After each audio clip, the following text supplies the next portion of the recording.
कड़ाके की ठंड पड़ रही थी और सुबह के 7 बज रहे थे। घर की छोटी बेटी रचना की शादी अभी अभी हुई थी। दुल्हन को विदा कर दिया गया था और सारे रिश्तेदार जिसे जहां जगह मिली वहीं पर पसर कर पड़े हुए थे। शादी की थकान थी, इसलिए कई लोगों के खर्राटों की आवाज़ भी जमकर आ रही थी। ऐसा लग रहा था कि खर्राटों का भी कंपटीशन चल रहा हो। जबकि घर की बुजुर्ग और रिश्तेदार महिलाएं रजाई में दुबकी दुबकी ही चाय की चुस्कियों के साथ आपस में बतिया रही थी। जिन्हें कल रात तक ठंड नहीं लग रही थी और बन ठन कर इधर उधर घूम रही थी, वो सारी लड़कियां रजाई में घुसी हुई थी। कोई देखकर पहचान नहीं सकता था कि रात को जो चमकते दमकते चेहरे थे वो ये ही लोग थे। और दूसरी तरफ घर की दोनों बहुएं करुणा और सावित्री दौड़ दौड़ कर सबकी फरमाइशें पूरी कर रही थी। किसी को चाय चाहिए थी तो किसी को गर्म पानी। जो महाराज घर में काम के लिए रखा था वो तो 8 बजे तक आएगा, तब तक बहुओं की भाग भाग कर अच्छी खासी वर्जिश हो जाती। सबको चाय देने के बाद दोनों अभी रसोई में पहुंचकर चाय पीने बैठी ही थी कि पीछे पीछे सासू माँ शिमला जी भी कपकपाती हुई रसोई में आई और बोली, अरे तुम दोनों कहाँ चाय पीने बैठ गई? अभी तो कितना काम पड़ा है। अम्मा जी, बहुत जोरों की ठंड है, हाथ पैर कपकपा रहे हैं, तो सोचा पहले चाय पी लेते हैं, थोड़ी गर्माहट ही मिलेगी। अरे तुम दोनों कहाँ गर्माहट के चक्कर में बैठी हो? अभी कुछ रिश्तेदार रवाना होना शुरू कर देंगे, उससे पहले उनके लिए शगुन के लिफाफे और मिठाई के डिब्बे तैयार कर दो। और हाँ, याद रखना कोई कमी ना रहे, 3 तरह के डिब्बे तैयार कर लेना। पिछली बार की तरह गलती मत करना, मुझे लोगों की बात सुनने की आदत नहीं। 3 तरह के डिब्बों की बात सुनकर छोटी बहू सावित्री ने हैरान होकर पूछा, 3 तरह के डिब्बे मतलब? तू चुप कर छोटी बहुरिया, कुछ पता तो है नहीं, बड़ी बहू से पूछ लेना, उसने तुम्हारी शादी में भी काम किया था तो उसको अच्छे से पता है, बस लापरवाही ना करे तो। कहकर शिमला जी रसोई से बाहर निकली और जाकर रजाई में दुबक कर बैठ गई। सावित्री ने अपनी जेठानी करुणा की तरफ देखा तो वो बोली, अभी काम करेंगे ना तो पता चल जाएगा, परेशान क्यों हो रही है। चल पहले कोठियार में चलते हैं, वहीं 3 तरह के डिब्बे रखे होंगे। करुणा के कहते ही उसके पीछे पीछे सावित्री भी जल्दी। कोठियार में पहुंचकर वहां का ताला खोला और अंदर जाकर दरवाज़ा लगा लिया।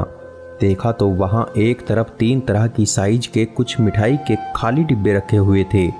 करुणा ने सावित्री से कहा, अरे सावित्री, उधर दरी बिछा दे, तब तक मैं लड्डू की ट्रे और मठरी का बर्तन लेकर आती हूँ। जब तक सावित्री ने दरी बिछाई तब तक करुणा लड्डू और मठरी के बर्तन लेकर आई। सावित्री बड़े उत्साह के साथ करुणा के पास आकर बैठ गई और बोली, जीजी मुझे भी बताओ कैसे क्या करना है।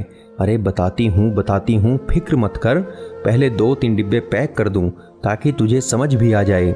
सावित्री बड़ी गौर से करुणा को काम करते हुए देखने लगी। देखा तो करुणा ने तीनों साइज के 1-1 डिब्बे उठाए। सबसे बड़े डिब्बे में 10 लड्डू और गिनकर 10 मठरी रख दी। उससे छोटे डिब्बे में 5 लड्डू और 5 मठरी, वहीं सबसे छोटे डिब्बे में 2 लड्डू और गिनती की 2 मठरी रख दी। तीनों डिब्बों को तैयार कर देने के बाद करुणा सावित्री से बोली, समझ में आया क्या करना है? हाँ जीजी, यह तो समझ में आया कि क्या करना है, पर अभी तक यह समझ में नहीं आया कि ऐसा क्यों करना है। ये डिब्बे तो हलवाई से कहकर भी पैक कराए जा सकते थे। अरे मेरी भोली देवरानी, हलवाई से कराए जा सकते हैं, पर थोड़ा सा पैसा बचाने के चक्कर में अम्मा जी कराती नहीं। हाँ, यह बात तो सही है, भला कौन बहू की सहूलियत देखता है। पर एक बात बताओ जीजी, अम्मा जी आपको लापरवाह क्यों कहती हैं, जबकि मैं तो शुरू से देखती आई हूँ आप हर काम बहुत ही तरीके से और समय पर करती हैं। और ये 3 तरह के डिब्बे क्यों? देख, शादी में हर तरह के मेहमान आते हैं, कुछ खास होते हैं और सिर्फ कुछ से व्यवहार निभाना होता है। उस हिसाब से ये 3 डिब्बे तैयार किए हैं। जैसे जो घर के खास रिश्तेदार हैं उन्हें ये बड़ा डिब्बा दिया जाएगा, जो यार दोस्त हैं उन्हें दूसरे वाला डिब्बा दिया जाएगा, और जो कभी कभार शक्ल दिखाते हैं ऐसे रिश्तेदार को छोटा डिब्बा दिया जाएगा। ओहो, और हमारे मायके वालों को? सावित्री ने प्रश्न भरी निगाह से करुणा की तरफ देखा तो करुणा बोली, अभी तूने सुना नहीं अम्मा जी ने क्या कहा? यही कि मैं लापरवाह हूँ, बस यही लापरवाही तो की थी मैंने। हैं जीजी, ये क्या बोल रही हो? और ऐसे काहे की लापरवाही हो गई थी तुमसे? सावित्री ने मुंह पर हाथ रखते हुए हैरानी से कहा तो करुणा ने जवाब दिया, पता है तेरी शादी के वक्त अम्मा जी ने मेरे मायके वालों को ये छोटा सा डिब्बा मिठाई का देने के लिए कहा था, पर मैंने नहीं दिया। मुझे तो वो मिठाई का डिब्बा देते ही शर्म सी आई, इसलिए मैंने अपनी मर्जी से एक बड़ा डिब्बा मिठाई का दे दिया।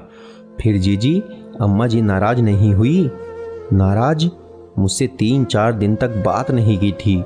मुझे और मेरे घर वालों को खूब कोसे जा रही थी। पता नहीं ये ससुराल वाले बहू के मायके से आता हुआ बहुत अच्छा लगता है, पर मिठाई का डिब्बा तक उन्हें देना इन लोगों को बहुत सालता है। उन 3-4 दिनों में अम्मा जी बहुत ही जीना दुश्वार किए हुए थी। आखिर जब मैंने माफ़ी मांगी तब जाकर शांत हुई थी। घर में किसी ने अम्मा जी को कुछ नहीं कहा। कौन क्या कहता, अम्मा जी किसी के सामने थोड़ी ना कहती है, वो तो पीठ पीछे टोचती रहती हैं। सबके सामने अच्छी वाली बनी रहेगी, लेकिन अकेले में 10 ताने सुनाती है। खैर छोड़ो इन सब बातों को, फटाफट मिठाई के डिब्बे पैक कर लो, नहीं तो अभी अम्मा जी चिल्लाते हुए आ जाएगी। दोनों बहुओं ने मिलकर सभी मिठाई के डिब्बे तैयार कर दिए।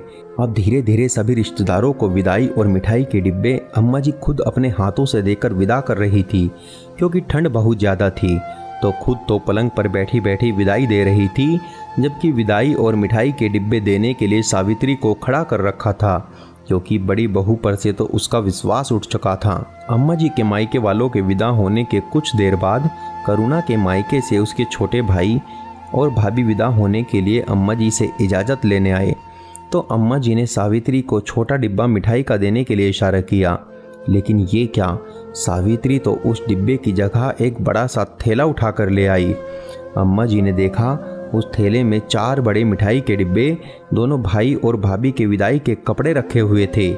इससे पहले अम्मा जी कुछ कहती, सावित्री ने नारियल निकाला और उस पर 51 रुपये रखकर करुणा को पकड़ाते हुए बोली, लो जीजी अपने भाइयों को तिलक करके विदा करो। आपको अपने ससुराल के रीति रिवाज नहीं पता है क्या? अम्मा जी के साथ रहकर भी आप कुछ सीखी नहीं। आपने देखा नहीं अम्मा जी ने कैसे अपने मायके वालों को विदा किया है? आखिर हमारे ससुराल वालों की भी इज्जत है। अम्मा जी गुस्से से सावित्री को घूरे जा रही थी, पर अभी तो और रिश्तेदार बैठे थे, उनके आगे वो कुछ ना कह पाई। करुणा अभी भी हैरानी से सावित्री की तरफ देख रही थी और सावित्री थी कि खुद की पीठ थपथपाते हुए बोले जा रही थी, अम्मा जी आप फिक्र ना करो, जीजी अपने रीति रिवाज भूल गई तो क्या, मैं अपने ससुराल की इज्जत संभाल के रखूंगी। मैं अपने ससुराल वालों की नाक किसी के सामने कटने नहीं दूंगी। और जीजी आप क्या देख रही हो, जल्दी करो और भी काम है। इतने में ससुर जी भी बोले, अरे बड़ी बहू अब जल्दी अपने भाई भाभी को विदा करो, उनकी भी ट्रेन का वक्त हो गया है। ससुर जी की बात सुनकर करुणा ने तिलक कर अपने दोनों भाइयों और भाभी को विदा किया। अम्मा जी कुछ कह ही नहीं पाई, आखिर कहती कैसे? यहाँ तो छोटी बहू खुद अपनी पीठ थपथपा रही थी, साथ ही ससुर जी भी छोटी बहू की समझदारी के कायल हो गए थे। अम्मा जी के नाक पर गुस्सा 3-4 दिन तक जरूर रहा और मन ही मन कुड़ी रही थी कि कहाँ छोटी बहू से काम करवा लिया, पर जब देखा कि छोटी बहू इतनी बेशर्म है कि सास को मनाने की कोशिश भी नहीं कर रही, तो अपने आप ही चुप हो गई। दोस्तों आपको क्या लगता है, क्या छोटी बहू ने सही किया और अपनी सास को सिखाने का ये तरीका क्या उसका सही था? अपने विचार हमें कमेंट करके ज़रूर बताएं और कहानी पसंद आई हो तो कहानी को लाइक व शेयर करना ना भूलें। धन्यवाद।